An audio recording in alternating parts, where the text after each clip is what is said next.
इसके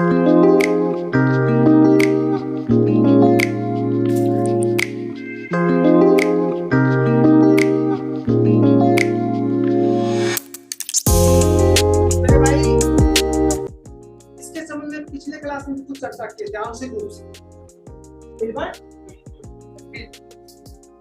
तो क्या है इल्बर्ट बिल? 1883 ईस्वी में 1883 ईस्वी में इल्बर्ट बिल इंग्लैंड के द्वारा पारित किया गया, अंग्रेजी सरकार के द्वारा पारित किया गया था। और इस बिल का क्या उद्देश्य था वो सुनिए। इस बिल का उद्देश्य था भारत में जो न्यायिक प्रक्रिया थी उसमें समानता लाना।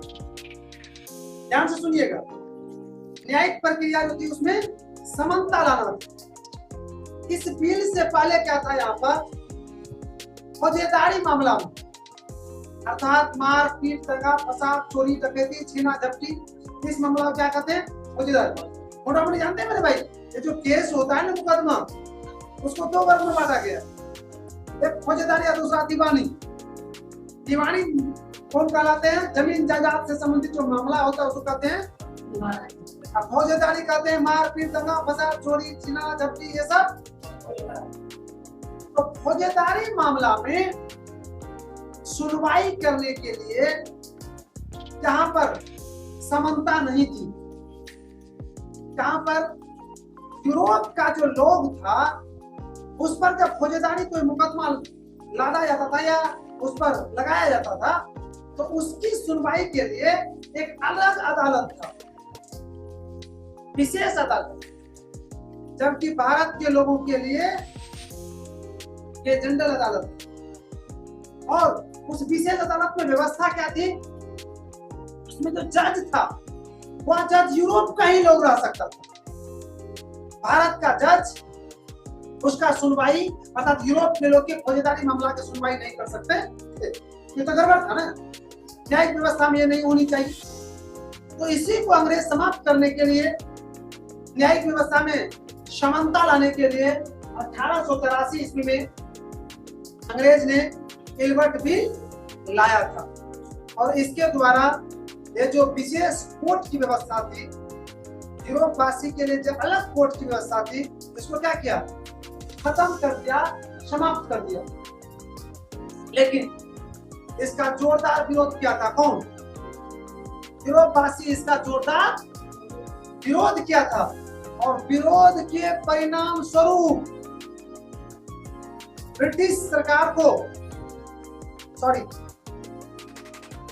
इंग्लैंड के सरकार को इसको वापस लेना पड़ा था।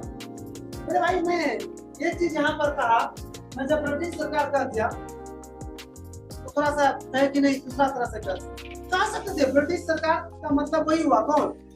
इंग्लैंड के सरकार। लेकिन आप लोग के मन में था इंग्लैंड, इसलिए मैं इंग्लैंड बोला। दोनों शब्द का प्रयोग इसमें कर सकते हैं। तो शायद समझ में आ गया कि इल्बर्ट बिल क्या था, इल्बर्ट बिल क्यों लाया गया था, और इल्बर्ट बिल लाया तो क्या हुआ, और इल्बर्ट बिल का परिणाम क्या निकला। सब कुछ समझ गए? तो इल्बर्ट बिल क्या था? न्यायिक व्यवस्था में समानता लाने के लिए बिल था। इल्बर्ट बिल जब आया, यूरोपवासी इसका विरोध किया। यूरोपवासी जब विरोध किया, इसको अंग्रेजी सरकार क्या किया? वापस ले लिया। इसको जब वापस ले लिया तब इससे भारतीयों के मन में खिन्नता उत्पन्न हुआ और अंग्रेज के प्रति जो नफरत था उसमें और थोड़ा सा वृद्धि हुआ। शायद समझ में आ गया इल्बर्ट बिल अच्छी तरह से? दिखाते इसको, चलिए अब नोट कीजिए। 1883 ईस्वी में अंग्रेजी सरकार द्वारा इल्बर्ट बिल लाया गया था। इसका उद्देश्य न्यायिक व्यवस्था में समानता लाना था। इसके द्वारा यूरोप के लोगों के फौजेदारी मुकदमा की सुनवाई के लिए फौजदारी मुकदमा की सुनवाई के लिए जो अलग अदालत और जज होते थे उसे समाप्त करना था, लेकिन ऐसा हो नहीं सका या यह सफल नहीं। बात तो इन्वर्ट भी लिख भी लिए और समझ भी गए। अब अगला पॉइंट आपका रॉलेट एक्ट। मेरे भाई रॉलेट एक्ट बहुत ही शानदार एक्ट है, वो भी कानून है। एक्ट मतलब क्या होता है? कानून। और रॉलेट एक्ट है नहीं। टॉपिक आज क्या हो गया दूसरा आपका?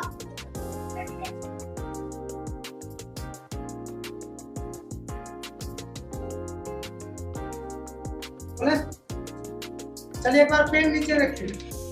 Rowlatt act.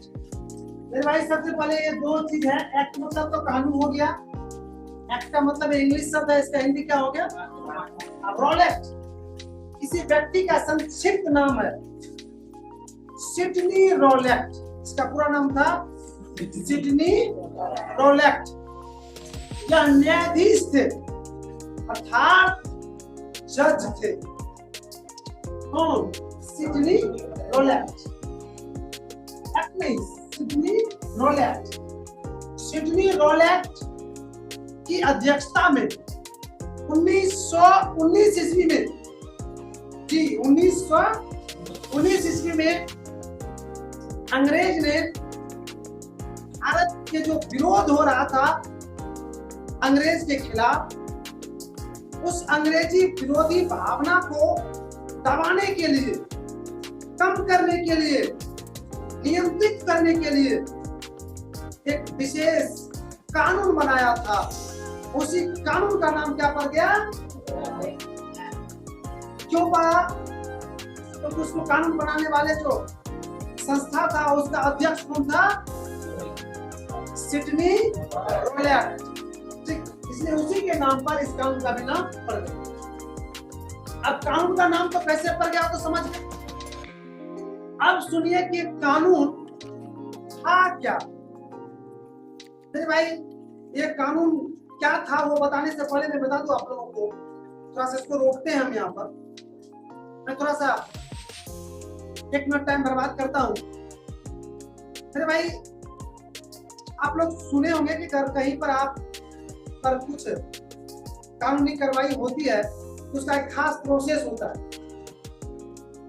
मान लीजिए कि हम कहीं मारपीट किए या नहीं किए, चोरी किए या नहीं किए, उसका वैसे करा देने से नहीं हो जाता। इसका पहले पीड़ित पक्ष अर्थात जो हमसे परेशान है, जो हमसे दुखी हैं, सबसे पहले वो थाना में जाते हैं और थाना में जाके उसका सूचना लिखवाते हैं और जो लिखवाते हैं उसको करते हैं FIR। FIR मतलब होता है फर्स्ट इंफॉर्मेशन रिपोर्ट। कोई भी जो घटना हुई उसकी पहली सूचना जो पीड़ित पक्ष होता है मुख्य रूप से वो थाना में जाके लिखवाता है, उसी को कहते हैं FIR। मेरे भाई FIR गलत भी हो सकता है और सही भी हो सकता है। उसमें बहुत सारे बात गलत भी हो सकता है, आप पर झूठा इल्जाम भी लगाया जा सकता है। तो FIR के आधार पर आपको कोई सजा नहीं हो जाती।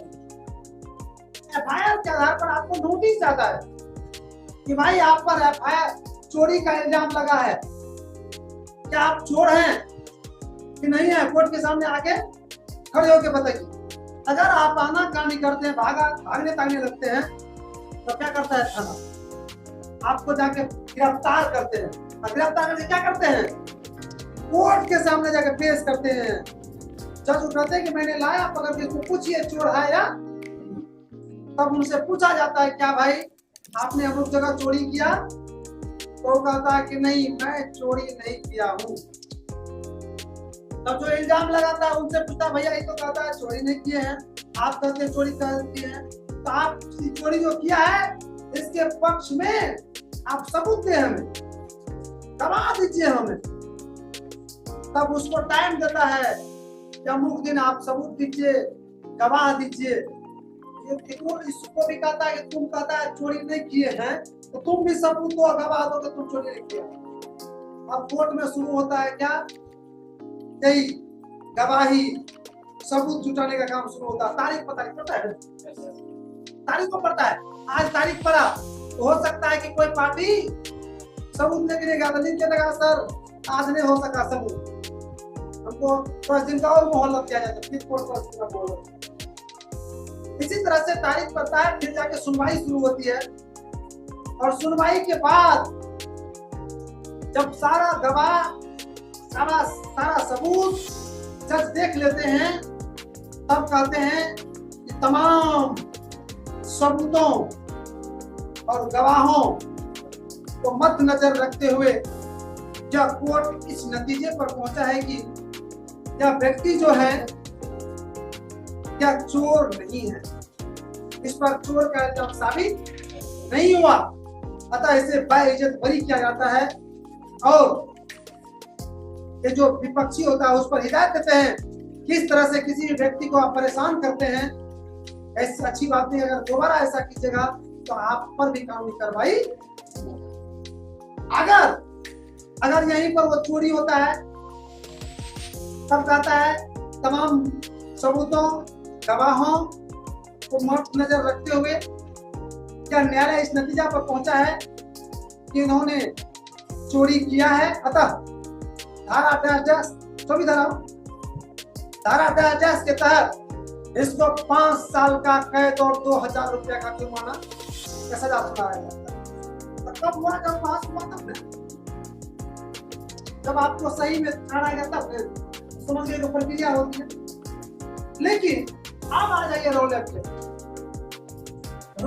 अंग्रेज के द्वारा कानून बनाया गया, और इस एक्ट में क्या था कि किसी भी व्यक्ति पर सिर्फ शक होना चाहिए यह अंग्रेज का विरोध करता है, शक होना चाहिए पुलिस को, शक के आधार पर कराता तो उनको गिरफ्तार करनी चाहिए पुलिस, और बिना कानूनी कार्रवाई यह प्रक्रिया जो लंबी चौड़ी होती है सबूत बिना जुटाए उसको नजरबंद की सजा देनी, नजरबंद की सजा, अर्थात जहां रख दीजिए जहां पर उसकी एड्रेस का किसी को पता नहीं होनी चाहिए, और उससे मिलने के लिए किसी को नहीं दीजिए। यही था क्या? समझा था कि हम विरोधी हैं कि नहीं, ऐसा कोई प्रूफ भी नहीं है, कोई सबूत भी नहीं जुटाया और हमको गिरफ्तार कर दिया शक के आधार, और गिरफ्तार करके हमको नजरबंद की सजा भी। काला कानून था, वही था रोल एक्ट। समझ में आ गया? इसका बहुत लंबे चौड़े कहानी है मेरे भाई, इसका काफी विरोध हुआ है भारत में। तो पहले सबसे पहले कोई एक्ट चांस है उसको लिख दीजिए। क्या समझ गए ना? समझ गए रोल एक्ट क्या है? बस एक संक्षेप में क्या है क्या? अरे रोल एक्ट क्या है? अंग्रेज के द्वारा बनाया गया काला कानून है, नहीं जो सिडनी रोल एक्ट के अध्यक्षता में बनाया गया था, और इस एक्ट के तहत किसी भी भारत के लोगों को शक के आधार पर गिरफ्तार कर उसे नजरबंद की सजा दी जा सकती थी। तो समझ गए नहीं? चलिए इसको नोट कर लीजिए। देखिए 1919 ईस्वी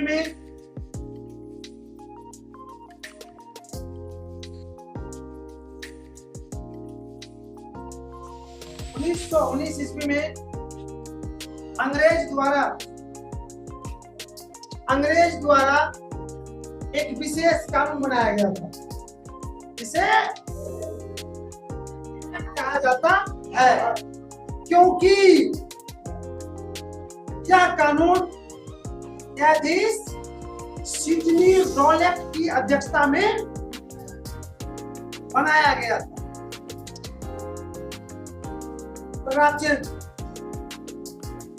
इस एक्ट में अर्थात इस कानून में यह प्रावधान था कि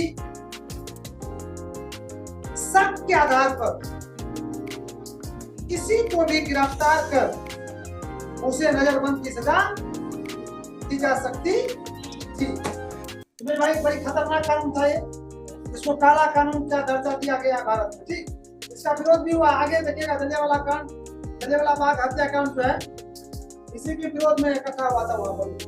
लेकिन पहले हम लोग पढ़ लेते क्या? इससे अगला पॉइंट है मेरे भाई लखनऊ समझौता। मार्कर लखनऊ है, 2-3 मिनट टाइम मेरे भाई हो ही जाएगा लखनऊ समझौता।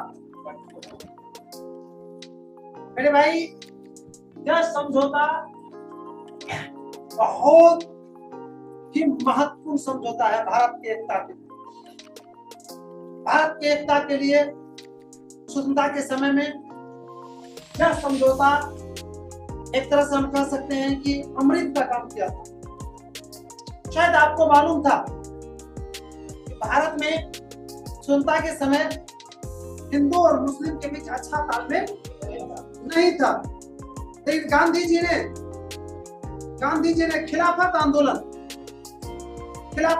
में मुसलमान भाइयों को उचित सहयोग देकर उसके विश्वास को जीता था और उसको दिखाया था कि हम हिंदुस्तान के लोग हैं, कोई जाति कोई धर्म यहाँ पर नहीं है। बाहरी अगर चाहे हिंदू को हो, मुस्लिम को हो, सिख को हो, किसी को अगर छेड़छाड़ करेगा तो हम लोग एक हो जाएंगे। और इसके बाद शायद आपको मालूम होगा कि 1906 ईस्वी में मुस्लिम लीग की स्थापना हुई। मुस्लिम लीग जो मुसलमानों का एक मजबूत संस्था थी, और मुस्लिम लीग को भी यह आभास हो गया था वो मुसलमान से भी वही बर्ताव रखता है, वही लगाव रखता है जो हिंदू से रखता है। अतः हिंदू और मुस्लिम के बीच जो दरार थी, जो तनाव था, जो दूरियां थी, उसको कम करने के लिए 1916 ईस्वी में, जी याद रखना है, भारत में अमृत वर्ष है 1916 ईस्वी में मुसलमानों के मजबूत संस्था मुस्लिम लीग और ये जो महात्मा गांधी के जो नेतृत्व में जो संगठन था उसके बीच अर्थात कांग्रेस पार्टी, हम कहते हैं कि मुस्लिम लीग और कांग्रेस पार्टी के बीच एक समझौता हुआ था। उसी समझौता क्या कहते हैं, और वो लखनऊ में हुआ, इसलिए उसको कहा जाता है। और इस समझौता के बाद मुस्लिम लीग और कांग्रेस पार्टी के बीच काफी अच्छा तालमेल बैठ गया था, जिससे भारत की एकता मजबूत हुई थी, जिससे भारत के हिंदू और मुस्लिम के बीच जो दुनिया थी वो कम हो गया था। परिणाम स्वरूप अंग्रेज के विरुद्ध जो आंदोलन चल रहा था और मजबूत हो गया। इसलिए इस समझौता को बहुत ही महत्वपूर्ण समझौता माना जाता है एकता की दृष्टि से। समझ गए? चलिए इसको लिख लीजिए, थोड़ा सा टाइम है आप लोगों के पास। देखिए 1916 ईस्वी में मुस्लिम लीग और कांग्रेस पार्टी के बीच लखनऊ में एक समझौता हुआ था, जिसे लखनऊ समझौता के नाम से जाना जाता है। इससे हिंदू और मुस्लिम के बीच की दूरी, इससे हिंदू और मुस्लिम के बीच की दूरी कम हुई थी, जिससे भारत की एकता को बल मिलने लगा। तो शायद मेरे भाई लिख लिए, कोई दिक्कत नहीं पड़ती। चलिए आज की क्लास को यहीं पर विराम दिया जा रहा है।